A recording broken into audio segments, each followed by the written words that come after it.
Satset juga ya Cap ini, kapalnya kayak belut ya Cap, licin Betul. banget. Katanya Cap ini pernah ketembak ya saat menerbangkan pesawat. Waktu saya masih terbang pesawat di pedalaman Papua, waktu melakukan pendaratan itu diganggu oleh separatis.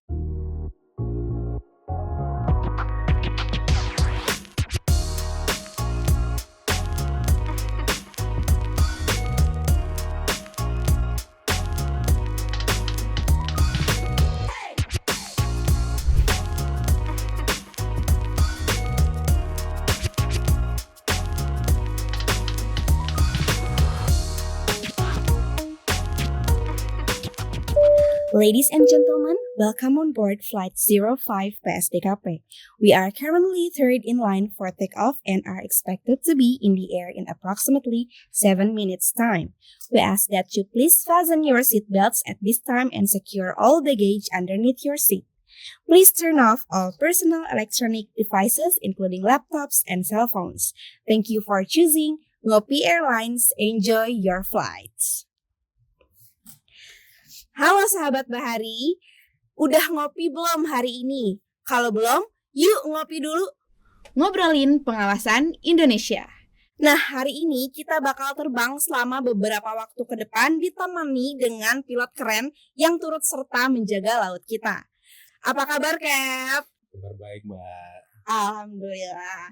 Oke, Cap, boleh dong perkenalan dulu sama sahabat Bahari karena kan ada pepatah mengatakan tak kenal maka tak sayang. Jadi biar sayang-sayangan nih sama sahabat Bahari yang lagi nonton, boleh diperkenalkan dulu. Halo semuanya, saya perkenalkan, nama saya Willy Resubun.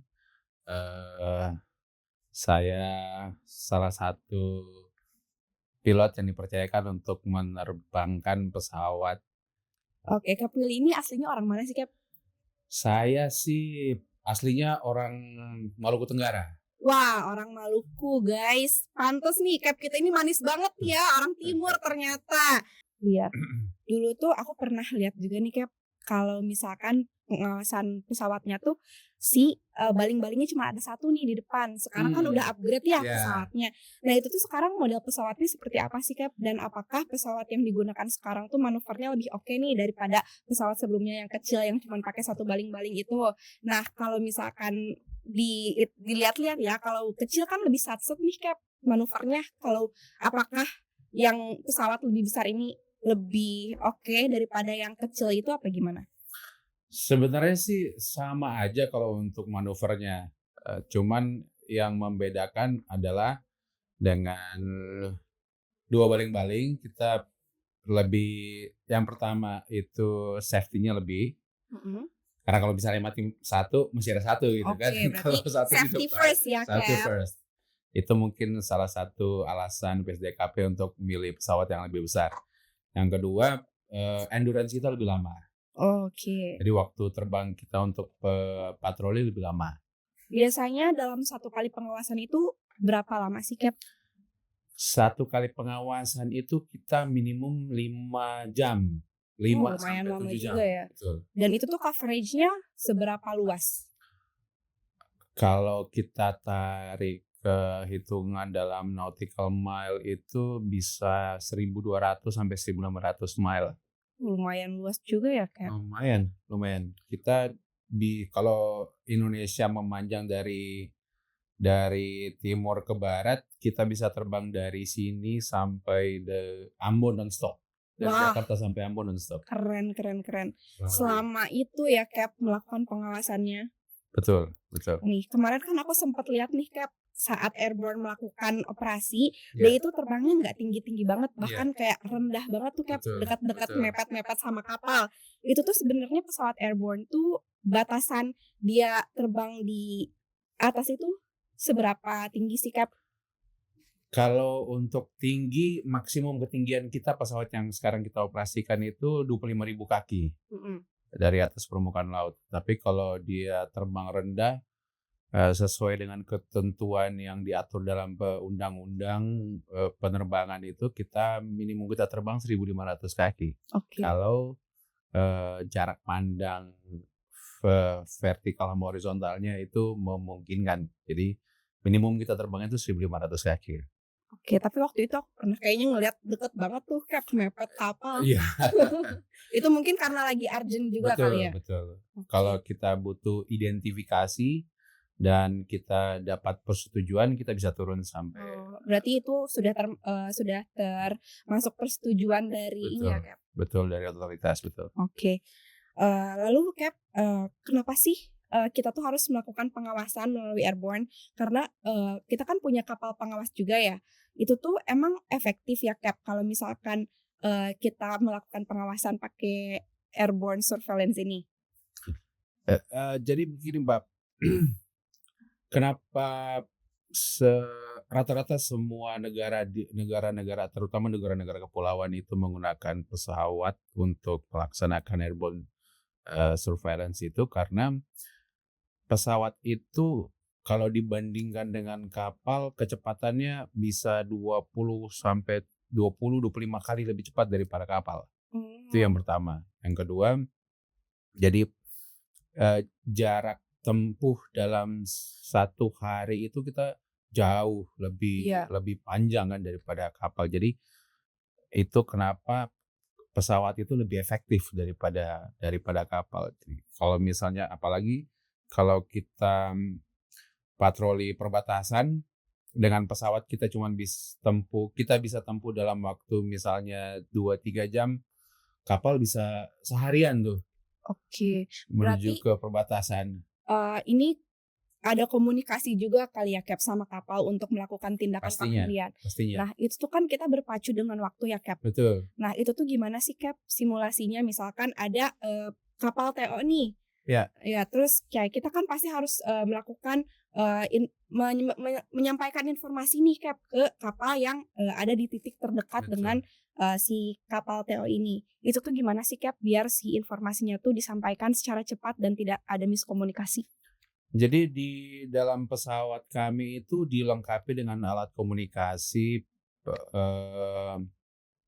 satu namanya air to ground. Kalau Mhm, misalnya di dalam jarak tertentu itu kita bisa komunikasi pakai radio, mhm. ataupun kalau misalnya dengan jarak yang lebih jauh kita, pakai WiFi. Oh, Jadi emang sudah ada WiFi Cap? di pesawat airborne surveillance ini dilengkapi Wah, dengan WiFi. canggih ya sahabat Bahari. Betul. Jadi, kita bisa pastikan bahwa si informasi yang kita sampaikan dari pesawat ke penindak yang mana itu adalah si kapal itu real time. Oke, emang tidak mengganggu ya Cap? Karena kan kita kalau misalkan terbang biasanya harus mematikan jaringan ya Cap? Betul, jaringannya itu sudah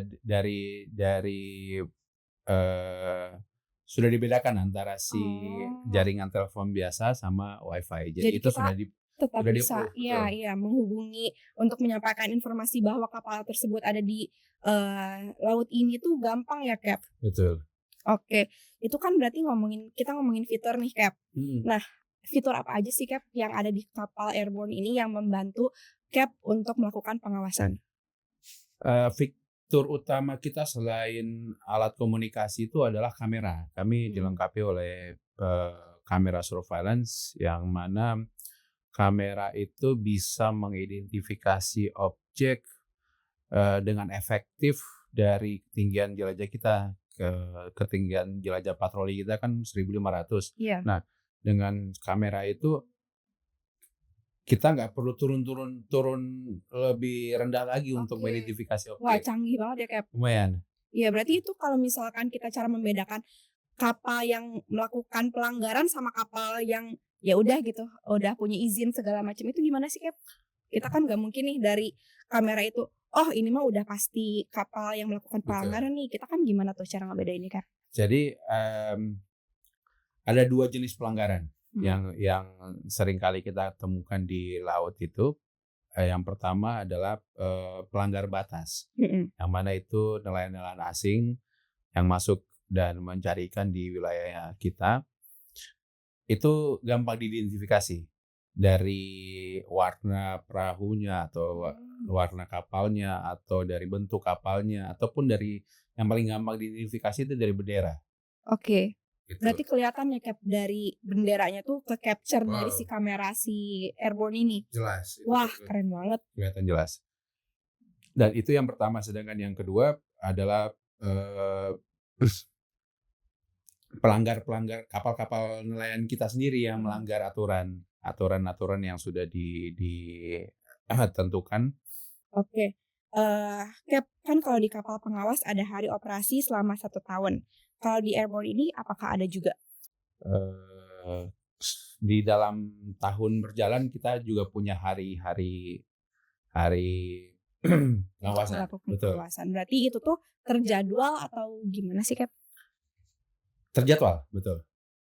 Yang sudah berjalan sepanjang tahun itu berjadwal, sedangkan tetapi tidak menutup kemungkinan kita terbang untuk misalnya contohnya ada pelanggar yang mesti kita identifikasi secara langsung, itu biasanya sih tidak terjadwal dadakan gitu. Jadi kita ada permintaan dari PSDKP untuk terbang, kita terbang. Oh, berarti kalau misalkan ada ini nih, ada teridentifikasi kapal TO, Betul. bisa terbang langsung. Betul. Oke. Cap, kalau di kapal juga nih kan ada pengawasan per WPP. Kalau pengawasan dengan airborne ini pengawasannya per WPP juga atau gimana? Sama. Oke. Sama persis. Jadi kita biar sejalan dan selaras dengan apa namanya kapal, kita ngikutin WPP mereka juga. Karena kita kan bekerja sama juga dengan kapal ya, Cap, untuk melakukan Betul. takutnya ada penangkapan atau penghentian si kapal yang melakukan pelanggaran ini. Nah, itu tuh, Cap, biasanya ada pangkalannya nggak sih, Cap? Kebetulan karena pesawat kita cuma satu, jadi kita base-nya di Jakarta. Dan karena Jakarta dirasa oleh PSDKP itu cukup berada di tengah antara Indonesia Barat dan Indonesia Timur, jadi kita menempatkan pesawat kita tuh di Jakarta. Jadi ke Sabang itu 5 jam, ke timur itu paling jauh Ambon ke Tual atau ke sana itu kurang lebih 7 jam. Jadi bisa dalam sekali tempuh gitu. Oke, itu kan sebelumnya Cap pernah bilang juga ya tadi kalau misalkan airborne tuh paling ini 5 jam. Itu kan kalau misalkan 7 jam berarti transit dulu, Cap? Enggak, langsung. Bisa langsung. Wah, keren juga ya, Cap. Berarti itu selama 7 jam, Cap. Wah, milotin pesawat nih. Itu emang nggak pegel, Cap? Kalau boleh bilang pegel sih pegel, cuman itu mungkin juga salah satu pilihan PSDKP untuk mengganti pesawat kecil ke pesawat yang lebih besar. Jadi karena pesawat kita itu selain lebih besar, kita punya fasilitas lavatory atau toilet, atau kita punya fasilitas pendukung lain seperti ada meja, ada kursi. Jadi kita bisa leluasa untuk berjalan lah, untuk mengerjakan. Kalau kita pakai pesawat kecil untuk surveillance gitu, yang ada kita duduk terus dan selama 5 jam gitu kan. Juga ya, Cap. Aduh. Oke, biasanya berapa banyak sih, Cap, pilot dan kru yang biasanya in charge untuk menerbangkan airborne surveillance ini? Kami kurang lebih punya 15 set pilot atau equal ke 30 orang pilot untuk menerbangin pesawat ini. Berarti dalam satu kali pengawasan biasanya yang ikut berapa? Yang ikut itu standar operating prosedur kami itu kami berenam untuk patroli. Berenam itu terdiri dari 2 pilot, 2 mekanik, 1 FO, flight dispatcher, dan 1 lagi kita bawa pramugari. Jadi pramugarinya itu selain untuk memastikan safety daripada cabin, ya juga untuk memberikan servis pada kru yang ikut untuk melakukan pengawasannya, Kak. Kita juga dilengkapi dari PSDKP operator 1 operator kamera dan 2 petugas dari PSDKP. Itu standarnya seperti itu. Kan dalam melakukan pengawasan memakai airborne nih, Cap, tentunya kan kita harus mengutamakan keselamatan nih, Cap. Betul. Nah, apa saja sih, Cap, fitur keselamatan yang ada di dalam pesawat airborne ini? Pesawat kita seperti halnya pesawat-pesawat yang sipil lainnya itu kita dilengkapi oleh peralatan standar seperti contohnya life vest, dan untuk pesawat ini kita dilengkapi juga dengan life raft. Life raft tuh kayak gimana? Life raft itu eh, kapal pelampung. Oh. Jadi dia bisa muat kurang lebih 60 orang. Jadi misalnya amit-amit kita harus mendarat di air, atau biasa dikenal di Cing, itu kita punya selain masing-masing punya rompi keselamatan itu, dia juga kita dilengkapi dengan life raft juga. Jadi mudah-mudahan sih nggak pernah dipakai. Iya, amin. Semoga selalu lancar ya Cap setiap melakukan pengawasan. Amin. Iya, oke. Kalau pola pengawasannya ini gimana sih Cap? Prosedurnya? Jadi selain yang tadi saya bilang berjadwal, bahwa dalam setiap tahun itu tahun berjalan kita dapat jadwal dari POA. Selain itu tergantung dari command center. Oke. Command center, jadi dari command center menginformasikan ke POA terus kemudian menginformasikan ke kami rute yang harus kita jalani, atau misalnya ada pengawasan yang harus kita jalanin. Kemudian dari kita menyusun rencana operasinya sudah kita dapat dari PSDKP. Kemudian disampaikan ke kita merubah itu menjadi flight planning, rencana penerbangan. Berarti untuk flight plan ini biasanya berapa lama sih Cap melakukan perencanaannya?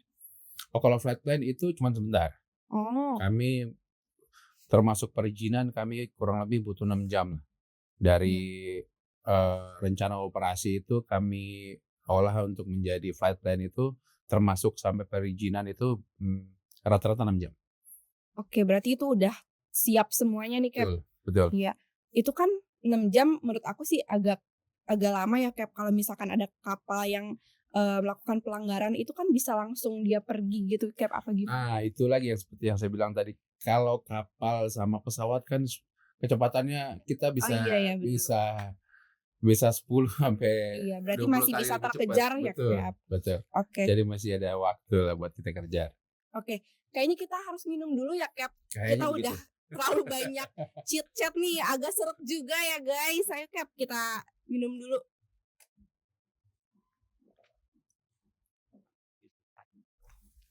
BTW kita hari ini merah-merah nih Cap, menyala ya? Menyala abangku. Kompak kita. Nah, ngomongin baju nih Cap, kalau misalkan penerbangan itu bajunya selalu kayak gini Cap? Dari PSDKP kita berikan 2 seragam. Satu seragam untuk patroli dan satu seragam untuk VIP. Salah satu, balik lagi seperti itu saya bilang tadi, salah satu pilihan kenapa PSDKP milih pesawat yang lebih besar. Pesawat kita kapasitasnya itu 40 penumpang. Kalau untuk patroli kan tura-tura. Kalau orang Jawa bilang tura-tura kan kebanyakan. Apa tuh Cap artinya? Karena saya orang Sunda nih, mohon maaf ya Cap. Tura-tura. Bahasa Indonesianya apa tura-tura? Ada yang tahu gak sahabat Pak Hari? Kalau ada yang tahu boleh nih di komen ya di bawah. Berkecukupan lah kalau bahasa Indonesia, berkecukupan. Jadi sebagai salah satu fungsi dari pesawat ini, kita mendukung untuk pergerakan orang, termasuk VIP. VIP itu kayak menteri atau kayak dirjen atau setingkatnya lah. Jadi pada saat kita terbang membawa VIP itu kita menggunakan baju seperti yang saya pakai sekarang ini, warna merah. Gitu. Kalau yang satu lagi? Yang satu untuk operasi warna hitam. Oke. Itu tuh ada artinya gak sih Cap? Kalau misalkan warna hitam tuh filosofinya apa, atau ya udah gitu warna hitam aja? Kalau itu saya mesti tanya ke PSDKP. Oke, nanti kita tanya kali ya. Oke, next ini pastikan Cap ada cerita nih, pengalaman. Nah, Ceritain dong Cap, operasi yang dilakukan pada umumnya itu seperti apa? Laut. Iya, terus pasti dong ada tantangannya. Nah, tantangannya ini apa sih Cap yang dihadapi oleh seorang pilot airborne surveillance ini? Tantangan yang paling sering kita hadapi di lapangan itu adalah cuaca. Bahwa seperti kita misalnya kita udah dapat rencana operasi dari POA atau PSDKP, kita terjemahkan itu menjadi flight plan, dan ternyata si jalur yang mesti kita lewati itu hujan atau berawan, sehingga kita mesti menghindar. Nah, itu sih yang paling utamanya. Itu yang jadi challenging ya Cap? Betul. Iya, oke. Menurut Cap nih, sebesar apa sih manfaat pengawasan menggunakan airborne ini dalam mengawasi sumber daya kelautan dan perikanan? Negara kita kan negara kepulauan, negara Iya. bahari.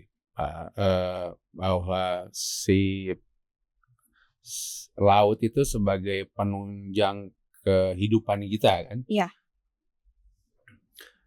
Mesti kita lestarikan sampai dari kita, anak kita, cucu kita. Bagaimana caranya kita melestarikan laut kita adalah kita memastikan bahwa orang-orang yang di laut ini atau semua stakeholder yang ada di laut ini patuh terhadap aturan-aturan. Karena kan aturan-aturan itu semuanya dibuat untuk melestarikan laut kita kan. Agar ekologinya tetap terjaga ya Cap? Betul sekali. Nah, pengawasan ini adalah salah satu fungsi pengawasannya adalah bahwa kita memastikan bahwa si KKP atau PSDKP itu hadir di laut, biar teman-teman yang di laut ini patuh terhadap aturan-aturan yang sudah dibuat, sehingga laut kita ini terjaga terus sampai. Berarti penting banget ya Cap, Betul. pengawasan melalui airborne surveillance ini. Nah, terus sejauh ini operasi apa Cap yang paling menantang yang pernah Cap alami? Operasi yang paling menantang kemarin itu waktu kita ngejar kapal asing di laut Aru. Itu kenapa tuh Cap? Kenapa hal itu menjadi pengalaman yang menantang? Yang pertama itu kita dapat informasi dia udah masuk ke satu daerah namanya Dolak itu di selatannya Pulau Papua itu, di bawahnya Merauke. Kita ke sana tuh. Dari Jakarta kita ke sana terbangnya kurang lebih, kita transit dari Ambon, terus kemudian dari Ambon langsung ke situ. Hari ke situ nggak ada. Informasi lagi dia udah keluar ke arah Somlaki. Besoknya kita kejar lagi ke sana lagi. Nggak ada juga. Informasinya lagi dia udah ada di selatannya Sorong. Satset juga ya Cap, ini kapalnya kayak belut ya Cap, licin banget. Jadi selama 3-4 hari kita ngejar dia tuh nggak nemu-nemu. Itu semua ruang udara di selatannya Pulau Papua dan Maluku tuh sudah kita lewatin semuanya tuh. Nggak ada. Akhirnya ketemu nggak Cap? Akhirnya setelah beberapa waktu kita udah balik ke Jakarta, dapat informasi lagi, dia ternyata adanya udah masuk Australia. Terus dia kembali lagi ke wilayah Indonesia. Oh, mungkin itu taktikal ya Cap, kayak gue cek dulu nih, gue ke Australia dulu nih, baru balik lagi ke Indonesia gitu kali ya Cap. Aduh, dasar ini pelanggar ini yang paling seru lah. Artinya bahwa kita terbang dari pagi sampai sore, tiap hari dari pagi sampai sore, karena gemes aja sama si kapal asing ini. Iya, pelanggar Betul. itu. Aku jadi kepo nih Cap. Apa sih Cap yang melatar belakangi Cap untuk menjadi seorang pilot? Saya lahir dan besar di Papua, yang mana di Papua itu di tempat di mana saya lahir itu transportasi satu-satunya adalah pesawat. Iya. Jadi, dan kebetulan rumah kami dulu itu persis di pinggir bandara. Saya tiap hari mainnya di bandara. Lihat, wah pilot naik turun pesawat, paginya dia udah di sini, siangnya di sini. Kayaknya saya mau jadi pilot juga deh. Akhirnya di satu kesempatan saya bisa. Padahal sebelumnya saya kuliah dulu di Bandung. Di mana tuh Cap? Di ITENAS. ITENAS. Iya. Ambil jurusan apa Cap kalau boleh tahu? Saya ngambil planologi. Terus Agak kenapa bedanya tiba-tiba kan banting setir betul. Cap? Karena kayak saya mikir-mikir kalau saya lulus dari planologi paling jadi S1 pengangguran udah banyak. Jadi kalau lulus kuliah S1 tuh kalau nggak kita ke S2 kesempatan untuk mendapat pekerjaan tuh lebih sedikit. Iya. Nah, saya pikir-pikir kayaknya lebih bagus sekolah yang profesi ya. Iya. Jadi setelah selesai sekolah dapat kerjaan. Akhirnya saya memutuskan banting setir betul. untuk jadi pilot ya. Ada kesempatan untuk menjadi pilot, saya ambil dan ya sudah ini tahun ke-18 saya jadi pilot. Wah, udah lumayan lama juga ya Cap. Udah lumayan ya baru lah kalau itu mah. Tapi kalau menurut aku 18 tahun cukup lama ya karena itu aku kan sekarang baru 22 tahun nih Cap. Itu aku baru menetas Cap. Cap udah 18 tahun jadi pilot. Oke Cap. Itu selama pendidikan tuh seru gak sih Cap kalau jadi pendidikan menjadi pilot? Serunya karena waktu pendidikan itu walaupun kita sudah diajarin dengan ilmu-ilmunya, tetapi yang namanya juga orang baru dapat dikasih pesawat, suruh terbang sendiri, banyak nyoba-nyobanya. Jadi nggak ada takut-takutnya. Iya, tapi pernah gak sih Cap waktu nyoba-nyoba kayak gitu terjadi sesuatu yang tidak diinginkan gitu? Puji Tuhan nggak pernah. Alhamdulillah. Tapi setelah sekarang sudah jadi pilot komersil, wah dulu saya goblok sekali ya. Ya namanya juga masih muda ya Cap, jiwa muda tuh kan selalu ingin mencoba hal baru. Oke Cap, aku tuh pernah dengar nih Cap dari teman aku, katanya Cap ini pernah ketembak ya saat menerbangkan pesawat. Itu tuh ceritanya gimana sih Cap? Jadi waktu saya masih terbang pesawat di pedalaman Papua, kami waktu melakukan pendaratan itu diganggu oleh separatis. Jadi di satu bandara namanya Mulia. Jadi begitu kami landing, kami ditembakin tuh dari arah sebelah kanan. Itu sih alasannya politis, bahwa yang diincar itu adalah salah satu penumpang. Ternyata memang penumpang itu tidak ada di dalam pesawat kita. Oh, salah sasaran ya Cap? Salah informasi mereka. Jadi mereka mendapat informasi bahwa pesawat kita bawa orang yang dituju itu, kemudian ditembakin, ternyata nggak ada. Pagi-pagi jam kurang lebih jam 7:30 lah ditembakinnya. Puji Tuhan saya nggak cuman kena di tangan. Iya. Teman saya waktu itu saya masih first officer. Teman saya, kapten saya itu kenanya di kaki. Iya. Cuman tidak beruntungnya ada satu penumpang kita meninggal kena peluru. Dan ada beberapa penumpang yang kena serpian peluru itu, termasuk ibu-ibu, ada ibu hamil, ada bayi. Ya, itu pengalaman suka duka aja lah terbang di Papua kayak gitu. Iya, berarti jadi seorang pilot ini menanggung ini yang cukup besar ya Cap, beban yang sangat besar gitu karena kita kan harus mengantarkan penumpang dengan selamat. Terus ketika ada kejadian seperti ini juga kan kita bebannya sangat besar ya. Betul. Ya itu jadi tanggung jawab kami sebagai penerbang ya.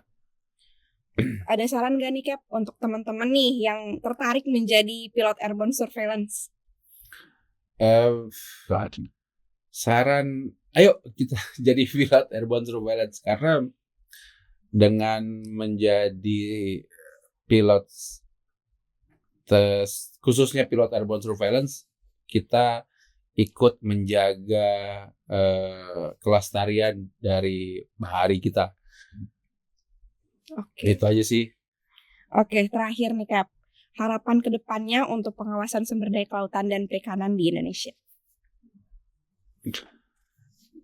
Harapannya sih pengawasan ini terus berkelanjutan sehingga semua stakeholder di laut itu menjadi patuh, sehingga harapan ke depannya bahwa seperti motonya PSDKP, Nusantara Lestari Jaya kan. Iya betul, Nusantara Lestari Jaya. Jadi laut kita lestari sampai anak dan cucu-cucu kita. Iya, agar ekologinya tetap terjaga dan masih bisa dinikmati oleh anak cucu kita nanti. Betul. Sahabat Bahari, keren banget kan, pengawasan kita gak cuma ada di darat dan di laut aja, tapi kita juga melakukan pengawasan melalui patroli udara. Tadi kita juga udah dengar nih bagaimana seorang pilot airborne surveillance ini melakukan tugasnya dan apa aja fungsi dari pengawasan menggunakan airborne surveillance. Ini jadi pengetahuan juga nih, kayak pengetahuan baru buat aku. Ternyata oh begini pengawasan patroli melalui udara. Terus aku juga sempat amazed juga gitu, kayak ikut in charge waktu Cap cerita kejar-kejaran bareng kapal yang pelanggar sampai kita digocek ya Cap, dia ke Australia dulu, kayak aku berasa ikut dalam operasi itu gitu. Sahabat Bahari, emang ya Cap, kapal ikan asing ini melakukan tindakan ilegal harus ditindak tegas. Betul. Biar ekologi laut kita tetap terjaga. Harapannya semoga tidak ada lagi yang melakukan pelanggaran di laut kita ya Cap. Oke, terakhir nih Cap, terima kasih ya Cap sudah menyempatkan waktunya. Aku tahu Cap sibuk banget nih Cap, tapi Cap tuh keren banget sih menyempatkan waktunya untuk datang hadir di sini loh, sahabat Bahari. Tepuk tangan dulu dong buat Cap Willy.